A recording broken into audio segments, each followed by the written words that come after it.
நம்பகத்தன்மையான செய்திகளுக்கு RTM. வணக்கம், நான் தியாகராஜன் முத்துசாமி. முதலில் முதன்மை செய்திகளை காண்போம்.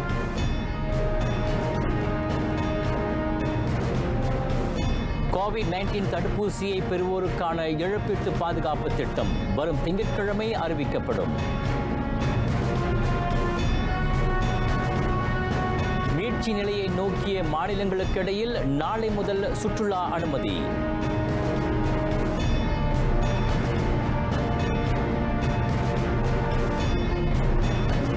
இணையம் வாயிலான உயர்கல்வி விண்ணப்ப கட்டணத்தை ஏற்க அரசாங்கம் இணக்கம்.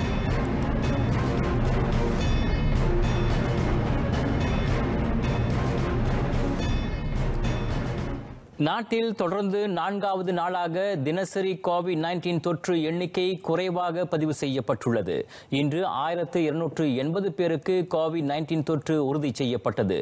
தொற்றிலிருந்து 2345 பேர் குணமடைந்த நிலையில் 9 பேர் இன்று அந்த கொள்ளை நோய்க்கு பலியானதாக சுகாதார தலைமை இயக்குநர் Tan Sri doctor Noor Hisham Abdullah தெரிவித்தார்.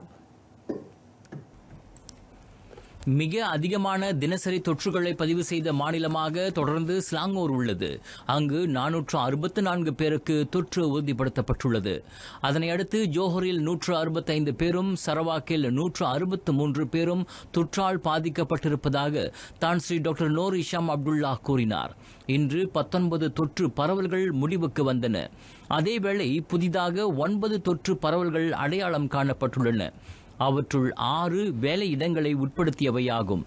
இவ்வேளையில் 155 பேர் மருத்துவமனைகளில் தீவிர கண்காணிப்பு பிரிவில் அனுமதிக்கப்பட்டுள்ள நிலையில் அவர்களில் 76 பேருக்கு சுவாச கருவி பொருத்தப்பட்டுள்ளது.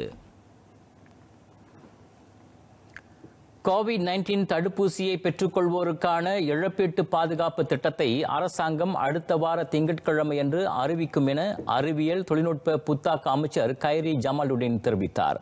அது குறித்த விரிவான தகவல்களை சுகாதார அமைச்சர் டத்தோஸ்ரீ டாக்டர் ஆடாம் பாபா அதிகாரப்பூர்வமாக வெளியிடுவார். Kita akan umumkan pada sidang akhbar mingguan pada hari Isnin minggu depan. Akan diumumkan oleh Menteri Kesihatan dalam joint PC kita, weekly PC saya dengan Dr. Adham. COVID-19 தடுப்பூசி செலுத்திக் கொண்ட பின் பக்க விளைவுகள் அல்லது ஒவ்வாமையை கொண்டிருக்கும் மக்களுக்கு இழப்பீடு வழங்க அத்திட்டம் உதவுகிறது என்றார் அவர். இவ்வேளையில் வீடற்ற மக்களுக்கும் தடுப்பூசி செலுத்தப்படுவதை உறுதி செய்ய DBKL கோலாலம்பூர் மாநகர் மன்றத்துடன் பேச்சு நடத்தப்படும் என கைரி ஜமாலுடன் கூறினார். அகதிகள் மற்றும் எந்தவொரு ஆவணங்களையும் கொண்டிராத அந்நிய தொழிலாளர்களுக்கு தடுப்பூசி செலுத்துவதற்கான வியூக திட்டத்தை தமது அமைச்சு வரைந்து வருவதாக அவர் சொன்னார். தேசிய COVID-19 நோய் எதிர்ப்பு திட்டத்தின் கீழ் எந்தவொரு தரப்பினரும் விடுபடாமல் இருப்பதை அரசாங்கம் உறுதி செய்யும் என்றார் அவர்.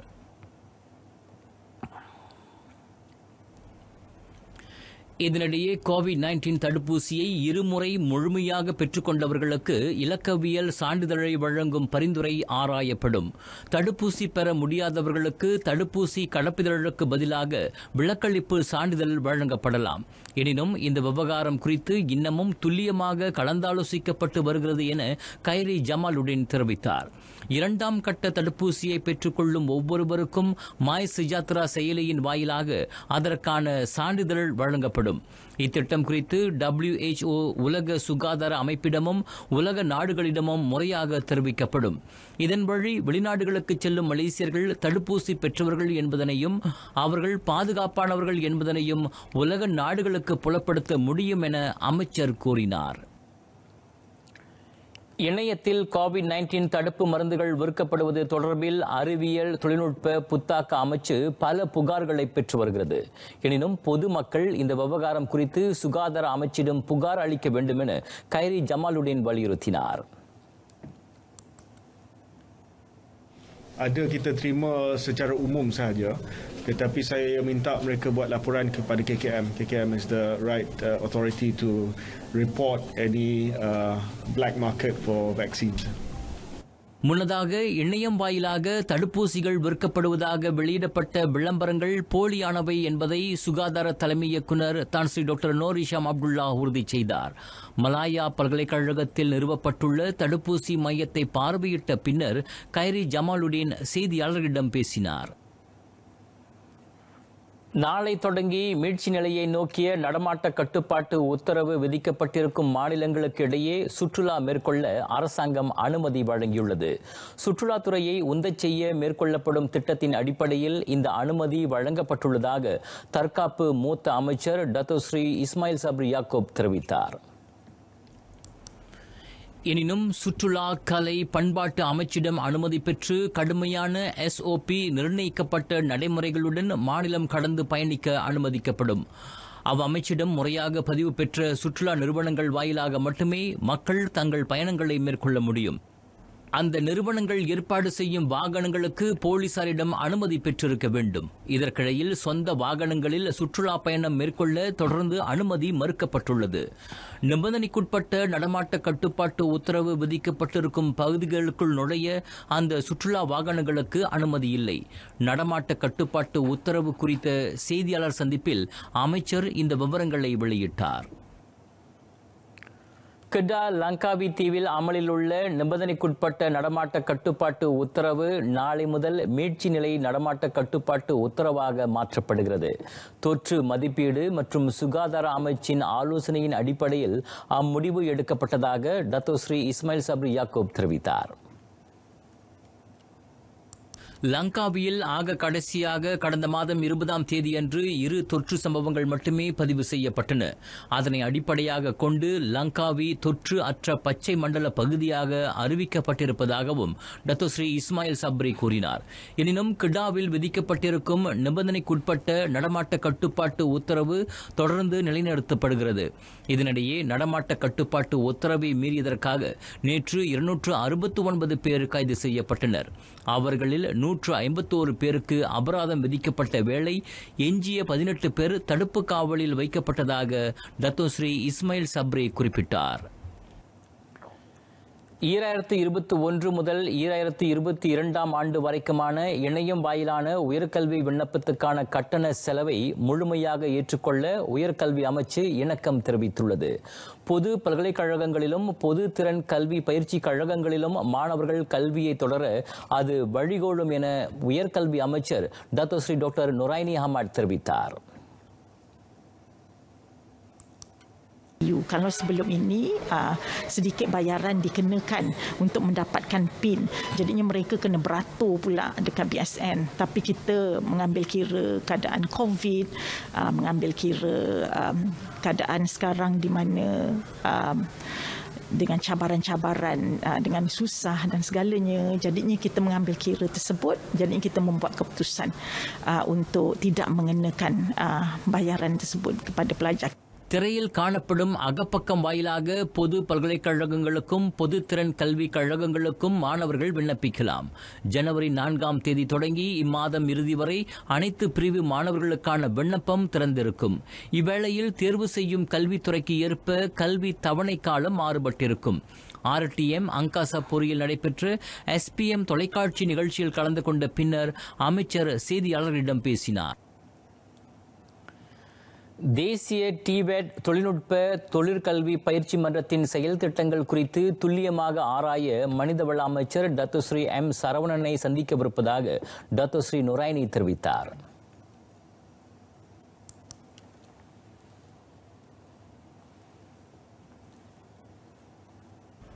மனிதவள மற்றும் உயர்கல்வி அமைச்சுகளை சார்ந்து மட்டுமே டிவேட் தொழில்திறன் கல்வி திட்டம் இயங்கவில்லை. மாறாக இதர சில அமைச்சுகளின் ஒத்துழைப்பும் இதில் அடங்கியிருப்பதாக டத்தோ ஸ்ரீ நொரைனி விளக்கினார். எனவே இது சம்பந்தப்பட்ட அனைத்து முடிவுகளும் தொடர்புடைய அமைச்சுகளின் அங்கீகாரத்துடன் எடுக்கப்படும் என்பதை அமைச்சர் திட்டவட்டமாக கூறினார். தற்கால தொழில்துறைகளின் தேவையை பூர்த்தி செய்ய துறைசார் திறன் கொண்ட மாணவர்கள் அவசியம். அத்தகைய திறன்மிக்கவர்கள் உருவாக்கப்படுவதை உறுதி செய்ய அதில் தொடர்புடைய தரப்புகளுடன் ஒருங்கிணைந்த ஒத்துழைப்பு தொடர்ந்து மேற்கொள்ளப்படும் என்றார் அவர். கோவிட்-19 கொள்ளை நோய் சுகாதாரத்துக்கு மட்டுமின்றி பொருளாதாரத்துக்கும் பெரும் அச்சுறுத்தலை ஏற்படுத்தியுள்ளது. மலேசியாவில் மட்டுமின்றி அயல் நாடுகளிலும் பொது முடக்கம் மேற்கொள்ளப்பட்டதால் தொழில்துறைகள் பெருமளவில் பாதிக்கப்பட்டன. இதனால் பலரும் வேலையிழக்கும் சூழலுக்கு இலக்கானார்கள். அவர்களை காத்து வேலையை நிலைநிறுத்துவதுடன் புதிய வேலைவாய்ப்புகளை உருவாக்கும் பெரும் சவாலை மனிதவள அமைச்சு கடந்த ஓராண்டாக எதிர்கொண்டிருக்கின்றது.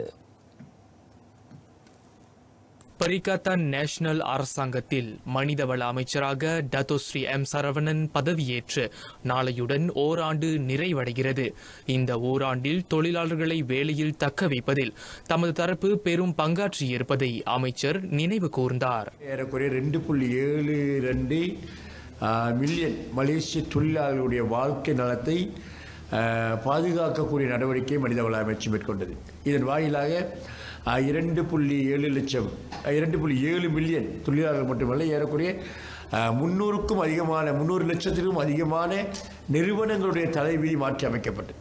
இல்லை என்றால் ஒருவேளை இன்றைக்கு 3 லட்சம் நிறுவனங்கள், அந்த 3 லட்சம் நிறுவனத்தை உள்ளடக்கிய 2.7 மில்லியன் தொழிலாளர்களுடைய வாழ்க்கை கேள்விக்குறியாகி இருக்கும். தனியார் துறை ஊழியர்கள் மட்டுமல்லாது மலேசியாவில் வேலை செய்யும் அந்நிய தொழிலாளர்களுக்கும் இந்த காலகட்டம் பெருந்துயரை தந்ததாகவே அமைந்தது. நாட்டின் பொருளாதாரத்துக்கும் தொழில்துறை வளர்ச்சிக்கும் முக்கிய பங்கு வகிக்கும் அந்நிய தொழிலாளர்களின் நலனை காப்பதும் மனிதவள அமைச்சையே சார்ந்திருந்தது. அதாவது உலகமயமாக்கல் நாடு 3 விதமான பரிணாமங்களை கொண்டிருக்கிறது. உலகமயமாக்குதல், தாராளமயமாக்குதல் போன்ற கொள்கைகளிலிருந்து இந்த மக்கள் பாதுகாக்கப்பட வேண்டும் என்பதை அடிப்படையாக கொண்டு அந்நிய தொழிலாளிகளும் மனிதர்கள் தான், அவர்களும் மனிதநேயத்தோடு நடத்தப்பட வேண்டும் என்ற கருத்தோடு சட்ட விதி 446 புதிய உருவாக்கம் கொடுத்து அதன் வாயிலாக தொழிலாளிகளுடைய நலம் பேணுதல் இப்படி பல்வேறு விதமான நடவடிக்கைகளை மனிதவளத்துறை அமைச்சு மேற்கொண்டு நாட்டிற்கும் அதன் வாயிலாக இந்த நாட்டினுடைய தோற்றம் அயல் நாடுகளிலும் ஒரு நல்ல ஒரு மரியாதைக்குரிய தோற்றமாக உருவாக்குவதற்கு பல்வேறு நடவடிக்கைகள் மேற்கொண்டது. இந்த கொள்ளை நோய் பரவல் காலத்தில் வேலை இழந்தோருக்கும் வேலை சந்தையில் புதிதாக நுழைந்தோருக்கும் பயிற்சிகளை வழங்குவதிலும் மனிதவள அமைச்சு கவனம் செலுத்தியது. HRDF எனப்படுகின்ற மனிதவள மேம்பாட்டு வாரியத்தின் மூலமாக பயிற்சிகள், அதுக்கு அடுத்து PTPK எனப்படுகின்ற மனித மேம்பாட்டு பயிற்சி மையத்தின் மூலமாக கட்டணத்தை கட்டுவதிலிருந்து அவர்களுக்கு சில விதிவிலக்கல் போன்ற பல்வேறு விதமான வாய்ப்புகள் ஏற்படுத்தியதன் வாயிலாக நாடு மிகப்பெரிய சரிவை சந்திப்பதிலிருந்து தடுத்து நிறுத்தப்பட்டது. நாட்டின் மனிதவளத்தை பேணுவதிலும் அதனை மேம்படுத்துவதிலும் மனிதவள அமைச்சு மேற்கொண்டு வரும் சீரிய முயற்சிகள் தொடர்கின்றன. அந்த கடப்பாட்டை நிறைவேற்றுவதில் தமது பங்கு தொடரும் என டத்தோஸ்ரீ எம் சரவணன் உறுதியளித்தார். முதலாளிகள் அந்நிய தொழிலாளர்களை நாட்டிற்குள் அழைத்து வருவதற்கு முன் 1990ஆம் ஆண்டு குறைந்தபட்ச தொழிலாளர் குடியிருப்பு தங்குமிட வசதி சட்டத்தை ஒரு முன் நிபந்தனையாக அமல்படுத்தும். ஆட்பளத்துறைக்கு நம்பிக்கையை ஏற்படுத்தாமல் அந்நிய தொழிலாளர்களை நாட்டிற்குள் அழைத்து வருவதற்கு ஒப்புதல் வழங்கப்படாது என மனிதவள அமைச்சர் டத்தோஸ்ரீ எம் சரவணன் தெரிவித்தார். மொத்த தொழிலாளர் எண்ணிக்கைக்கு ஏற்ற தங்குமிட வசதியை தயார் செய்ய முதலாளிகள் தவறினால் அந்நிய தொழிலாளர்களை வேலைக்கு எடுக்க அனுமதி வழங்கப்படாது. விதிக்கப்பட்டிருக்கும் நிபந்தனைகளையும் தரநிலைகளையும் பூர்த்தி செய்யும் வகையில் விரைவில் CLQ ஒருங்கிணைக்கப்பட்ட தொழிலாளர் தங்குமிடத்தை நிர்மாணிப்பது குறித்த சிறப்பு வரைவை ஆட்பளத்துறை விரைவில் வெளியிடும். அதனை மேம்பாட்டாளரின் கவனத்துக்கும் கொண்டு செல்லும். திருத்தம் செய்யப்பட்ட 446வது சட்டம் அல்லது குறைந்தபட்ச தொழிலாளர் குடியிருப்பு தங்குமிட வசதி சட்டத்துக்கு இணங்க அந்நடவடிக்கை மேற்கொள்ளப்படும் என டத்தோஸ்ரீ எம் சரவணன் கூறினார். புத்ராஜயாவில் மனிதவள அமைச்சின் ஓராண்டு கால அடைவு நிலையை சிறப்பிக்கும் நிகழ்ச்சியை தொடக்கி வைத்த போது அமைச்சர் இந்த விவரங்களை வெளியிட்டார். சபாவில் கள்ள குடியேறிகள் பிரச்சனையை களைய இனி எந்த தரப்பினரிடமும் விட்டுக் கொடுக்கும் போக்கு கடைபிடிக்கப்படாது. அத்தகைய குற்றச் செயல்களில் ஈடுபடுவோருக்கு எதிராக கடும் நடவடிக்கை எடுக்க உள்துறை அமைச்சும் மாநில அரசாங்கமும் முடிவு செய்துள்ளதாக உள்துறை அமைச்சர் டத்தோஸ்ரீ அம்சா ஜைனுடின் அறிக்கை ஒன்றின் வாயிலாக தெரிவித்தார். சட்டவிரோதமாக நாட்டிற்குள் நுழையும் அந்நிய நாட்டவர்களுக்கு எதிராகவும் கடும் நடவடிக்கை எடுக்கப்படும். 1990ஆம் ஆண்டு முதல் இம்மாதம் வரை பிலிப்பீன்ஸ், இந்தோனேசியா ஆகிய நாடுகளைச் சேர்ந்த 6 லட்சத்திற்கும் அதிகமான கள்ள குடியேறிகள் நாட்டிலிருந்து வெளியேற்றப்பட்டதாக டத்தோஸ்ரீ ஹம்சா ஜைனுடின் கூறினார். அம்மாநிலத்தில் தொடர்ந்து தங்க விரும்பும் அந்நிய நாட்டவர்கள் அரசாங்கத்தின் குடிநுழைவு நடைமுறைகளை முறையாக பின்பற்ற வேண்டும் என அமைச்சர் அறிவுறுத்தினார். நாட்டின் பொருளாதார துறைகளில் ஈடுபட்டிருக்கும் அந்நிய தொழிலாளர்கள் உட்பட அனைத்து தரப்பினருக்கும் தடுப்பூசி செலுத்த அரசாங்கம் திட்டம் கொண்டுள்ளது. கோவிட்-19 தொற்று பரவலை தடுக்க அரசாங்கம் பல்வேறு முயற்சிகளை மேற்கொண்டு வரும் இக்காலகட்டத்தில் அந்நிய நாட்டவர்கள் முறையான பயண ஆவணங்களை கொண்டிருப்பது மிகவும் அவசியம் என்பதை டத்தோஸ்ரீ ஹம்சா சுட்டிக்காட்டினார்.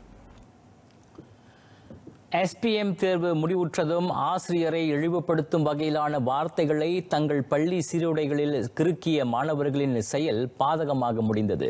அச்செயலில் ஈடுபட்ட மாணவர்கள் தற்சமயம் 1995ஆம் ஆண்டு சிறு குற்றங்கள் சட்டத்தின் 14வது பிரிவின் கீழ் விசாரிக்கப்பட்டு வருவதாக கிளந்தான் மாநில போலீஸ் தலைவர் டத்தோ ஷாஃபின் மாமாட் தெரிவித்தார். SPM தேர்வு முடிந்து வீடு திரும்பிக் கொண்டிருந்த அம்மாணவர்கள் ஆசிரியரை இழிவுபடுத்தும் வகையிலான வார்த்தைகளை சட்டையின் பின்புறத்தில் கிறுக்கியதாக அறியப்படுகிறது. பாடம் கற்பிக்கும் ஆசிரியரை அவமதிக்கும் வகையில் நடந்து கொண்ட அவர்களின் செயல் ஒருபோதும் ஏற்றுக்கொள்ளப்படாது என டத்தோ ஷாஃபின் மாமாட் கூறினார். தொடக்க கட்ட நடவடிக்கையாக அவர்களுக்கு எதிராக மொத்தம் 5 போக்குவரத்து குற்றப்பதிவுகள் வெளியிடப்பட்டன. கிளாந்தான் கோத்தபாரு மூலோங் 2 தேசிய பள்ளியில் SOP நடைமுறைகளை கண்காணித்த பின் டத்தோ ஷாஃபியன் செய்தியாளர்களிடம் பேசினார். ஜோஹர் பாரு கம்பாஸ் சாலை கட்டண சாவடியில் ஏற்பட்ட மோசமான விபத்தில் 27 வயது ஆடவர் ஒருவர் உயிரிழந்தார். ஓட்டுநர் இருக்கையில் சிக்கிக் கொண்டதால் அந்த ஆடவர் காரிலிருந்து உடனடியாக வெளியேற முடியாமல் சம்பவ இடத்திலேயே உயிரிழந்தது உறுதிப்படுத்தப்பட்டது. சிறப்பு மீட்பு கருவிகளை கொண்டு உயிரிழந்த சாங்ஸி ஜியான் எனும் அவ்வாடவரின் சடலம் காரிலிருந்து வெளியில் கொண்டு வரப்பட்டதாக தெப்ராவ் தீயணைப்பு மீட்பு நிலைய நடவடிக்கை பிரிவு தலைவர் முகமது ஷாரில் சாஃபார் தெரிவித்தார். இன்று அதிகாலை மணி 2:20க்கு நிகழ்ந்த அந்த விபத்தை தொடர்ந்து கம்பாஸ் தீயணைப்பு நிலையம் அவசர அழைப்பை பெற்றதாக அவர் சொன்னார். பின்னர் 16 தீயணைப்பு வீரர்கள் கொண்ட குழு ஒன்று சம்பவ இடத்திற்கு விரைந்தது.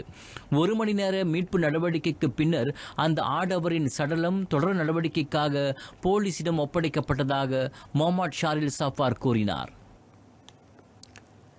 TNBயின் மை TNB அகப்பக்கத்தில் உள்ள கால்குலேட்டர் கருவியை பயன்படுத்தி வீட்டில் உள்ள மின் சாதனங்களின் பயனீட்டு அளவை மக்கள் கணக்கிடலாம்.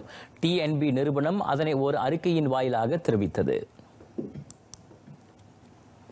நீண்ட நாட்கள் பயன்படுத்தப்படும் மின் சாதனங்களின் ஆற்றல் நாளடைவில் குறைய தொடங்கும். அதனால் பூரணமாக வேலை செய்யும் மின் சாதனங்களின் நிலையை அடிப்படையாக கொண்டு www.mytnb.com.my அகப்பக்கத்தின் வழி மின் சாதனங்களின் பயனீட்டு அளவு கணக்கிடப்படும். இந்நிலையில் புதிய மின் சாதனங்களை வாங்க எண்ணம் கொண்டிருப்போர் அச்சாதனங்களில் ஒட்டப்பட்டிருக்கும் எரிசக்தி ஆணையத்தின் ஆற்றலை சேமிக்கும் அடையாள குறியீட்டு வில்லையை பார்த்து வாங்கும்படி அறிவுறுத்தப்படுகிறது. 4 அல்லது 5 நட்சத்திர அடையாள குறியீடுகளை கொண்டிருக்கும் மின் உபகரணங்கள் மின்சார பயன்பாட்டின் ஆற்றலை அதிக அளவில் மிச்சப்படுத்தும் என TNB நிறுவனம் கூறியுள்ளது. இவ்வேளையில் பிப்ரவரி மாதத்திலிருந்து பெய்து வரும் குறைவான மழையாலும் அண்மையில் ஏற்பட்ட வெப்ப அலையாலும் தீபகற்ப மலேசியாவில் மின்சாரத்திற்கான பயன்பாடு அதிகரித்திருப்பதை அந்நிறுவனம் சுட்டிக்காட்டியது. LHDN உள்நாட்டு வருமான வரி வாரியத்தின் PKPS சிறப்பு தன்னார்வல ஒப்புதல் திட்டத்தின் கீழ் பதிந்து கொண்டவர்களின் வரி விவகாரம் உண்மை மற்றும் தரநிலை அடிப்படையில் ஆய்வு செய்யப்படுகிறது. எனவே அவர்களை அணுகுவதில் LHDN தரப்பு பின்வாங்குவதாக வெளியான கூற்றில் உண்மை இல்லை என உள்நாட்டு வருமான வரி வாரியம் அறிக்கை வழி தெரிவித்தது. வரி கட்டணத்தை முறையாக செலுத்துவதில் சிக்கல் உடையவர்களுக்காக கடந்த 2018ஆம் ஆண்டு நவம்பர் 3ஆம் தேதி தொடங்கி 2019ஆம் ஆண்டு செப்டம்பர் 30ஆம் தேதி வரை PKPS திட்டம் அமல்படுத்தப்பட்டது. அதில் பதிந்து கொள்பவர்கள் அவர்களின் முழு வருமானத்தை அறிக்கையிட வேண்டும் என்பது கட்டாயமாக்கப்பட்டிருந்தது. அதன் வழி அவர்களின் வரி கட்டணம் குறித்து வரும் ஆண்டுகளில் கணக்காய்வு மேற்கொள்ளப்படாது என்ற உத்தரவாதமும் வழங்கப்பட்டது. எனினும் தங்களது வரி கட்டண கணக்காய்வை அறிந்து கொள்ள விரும்பும் மக்கள் LHDN அலுவலகங்களை நாடலாம் என தெரிவிக்கப்பட்டுள்ளது.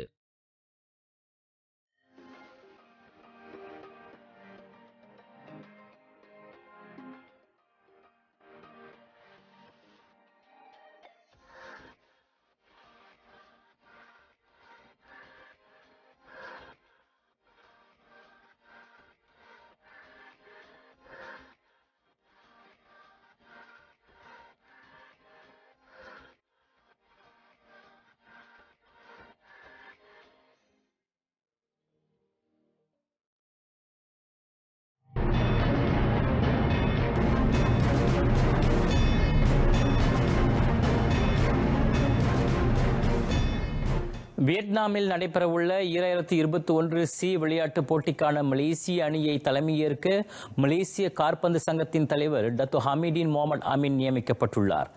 இவ்வாண்டு நவம்பர் மாதம் தொடங்க உள்ள அப்போட்டிக்கு அவர் தலைமையேற்க வேண்டும் என மலேசிய ஒலிம்பிக் மன்றம் முடிவு செய்திருப்பதாக அதன் தலைவர் தான் ஸ்ரீ முகமது நோர்சா ஜக்காரியா தெரிவித்தார். இன்று நடைபெற்ற 2018 2021 ஆண்டு வரைக்குமான 25வது மலேசிய ஒலிம்பிக் மன்ற கூட்டத்தின் போது அத்தீர்மானம் எட்டப்பட்டது. மலேசிய விளையாட்டு மன்றத்தின் தலைமை இயக்குநர் Datuk Hamad ஷபாவி Datuk Hamidin C விளையாட்டுப் போட்டிக்கான மலேசிய அணியை தலைமையேற்க வேண்டும் என முன்மொழிந்துள்ளார். பின்னர் அம்மன்றத்தின் உறுப்பினர்கள் அனைவரும் ஒருமித்த கருத்துடன் அவரை தலைவராக தேர்வு செய்ததாக தான் ஸ்ரீ முகமது நோர்சா ஜக்காரியா கூறினார். ஒரு விளையாட்டுப் போட்டிக்கான அணிக்கு தலைமை பொறுப்பை வகிப்பவர் போட்டிகளின் நிர்வாகம் குறித்தும் வீரர்களை தேர்வு செய்வதிலும் பரந்த அனுபவம் பெற்றிருக்க வேண்டும். அதனால் அந்த பொறுப்புக்கு தகுந்தவராக டத்தோ ஹமீடின் தேர்ந்தெடுக்கப்பட்டதாக தான் ஸ்ரீ முகமது நோர்சா ஜக்காரியா சுட்டிக்காட்டினார். இவ்வாண்டு நவம்பர் 21 முதல் டிசம்பர் 2 வரையில் 2021 சி விளையாட்டுப் போட்டி நடைபெற திட்டமிட்டிருப்பது குறிப்பிடத்தக்கது. குறளும் விளக்கமும். குறள் 526. பெருங்கொடையான் பேணான் வெகுளி அவனின் மருங்கொடையார் மாநிலத்தியில். விளக்கம். ஒருவர் பெருங்கொடையை உடையவராய் சினத்தை விரும்பாதவராய் இருப்பார் என்றால் அவரைப் போல சுற்றமுடையவர் உலகில் இல்லை என்கிறார் திருவள்ளுவர். நாளை பிற்பகல் மணி 1:30 மை ஃப்ரீவியூ அலைவரிசை 123 இரவு மணி 7:30 TV 2 தமிழ் செய்திகளை கொண்டு வருகிறோம். மீண்டும் சந்திப்போம்.